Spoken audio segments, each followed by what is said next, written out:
ইতিহাস করে দীর্ঘ 17 বছর পর দেশে ফিরলেন বিএনপির ভারপ্রাপ্ত চেয়ারম্যান তারেক রহমান। আজ ঠিক বেলা 12টা নাগাদ তাকে বহনকারী ফ্লাইটটি ঢাকার হযরত শাহজালাল আন্তর্জাতিক বিমানবন্দরে পৌঁছে এবং সেখান থেকে লাখো নেতাকর্মীদের ভিড় ঠেলে তিনি পূর্বাঞ্চলের 300 ফিটে তাকে সংবর্ধনা দেওয়ার জন্য যে মঞ্চটি তৈরি করা হয়েছে সেদিকে এগিয়ে আসছেন।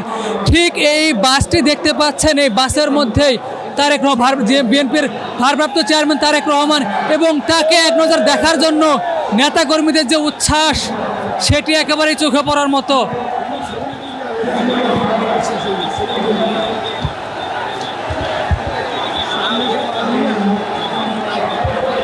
ঠিক বাসের মধ্যে সাদা শার্ট পরে হেঁটে অবস্থায় দেখতে পাচ্ছেন বিএনপির ভারপ্রাপ্ত চেয়ারম্যান তারেক রহমানকে এবং তাকে নিরাপত্তা দেওয়ার জন্য ব্যাপক সংখ্যক আইন শৃঙ্খলা বাহিনীর সদস্যরা এখানে উপস্থিত রয়েছে।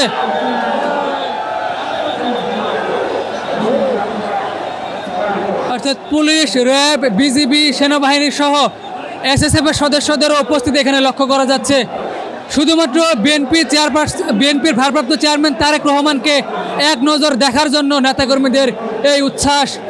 ঠিক আমার সামনেই লাল বাসের মধ্যে যাকে দেখতে পাচ্ছেন তিনি বিএনপির ভারপ্রাপ্ত চেয়ারম্যান তারেক রহমান, যিনি দীর্ঘ 17 বছর পর দেশে ফিরলেন এবং তাকে এক নজর দেখতে পেয়ে নেতাকর্মীদের মধ্যে যে উচ্ছ্বাস উদ্দীপনা সেটি একেবারে লক্ষণীয়।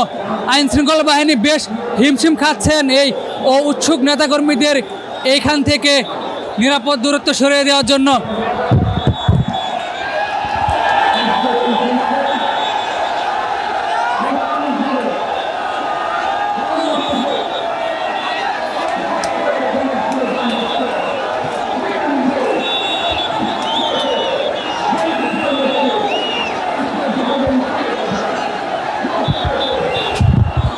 নেতাকর্মীদের উদ্দেশ্যে হাত নাড়াচ্ছেন বিএনপির ভারপ্রাপ্ত চেয়ারম্যান তারেক রহমান।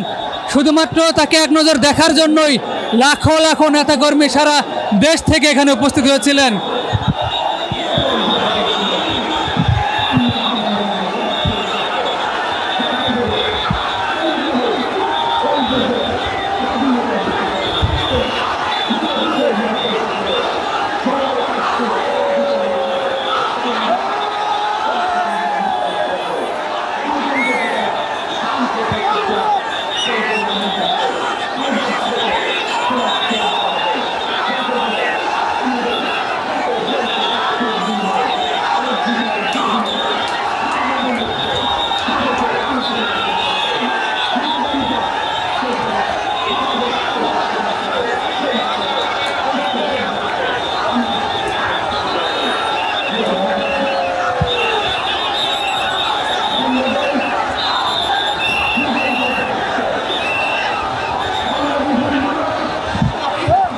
তাকে বহনকারী যে বাসটি রয়েছে সেটির আশেপাশে নেতাকর্মীদের যে ভিড় সেটি একেবারে দেখতে পাচ্ছেন এবং আইন শৃঙ্খলা বাহিনী একেবারে হিমশিম খাচ্ছেন তার গাড়ির সামনে যে ভিড় সেটি নিয়ন্ত্রণে রাখতে গিয়ে। এবং তাকে বহনকারী যে গাড়ি বহরটি সেটি দেখতে পাচ্ছেন। বিএনপির ভারপ্রাপ্ত চেয়ারম্যান তারেক রহমানের সঙ্গে দেশে ফিরলেন তার সহধর্মিণী ডক্টর জুবাইদা রহমান এবং তার একমাত্র কন্যা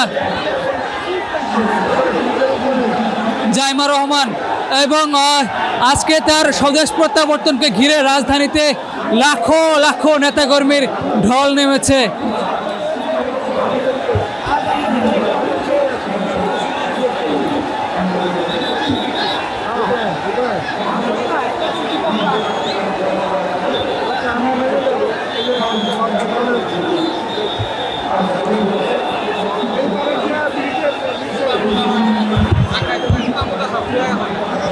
দেশের নাম্বার 1 ট্রেডিং অ্যাপ ইএফটি ফার্স্টে পাচ্ছেন ট্রেডিং এর সব সুবিধা, dual exchange access, company analysis, portfolio তৈরি করা সহ আরও অনেক ইউনিক ফিচারের সাথে ট্রেড করতে ডাউনলোড করুন এক্ষুনি।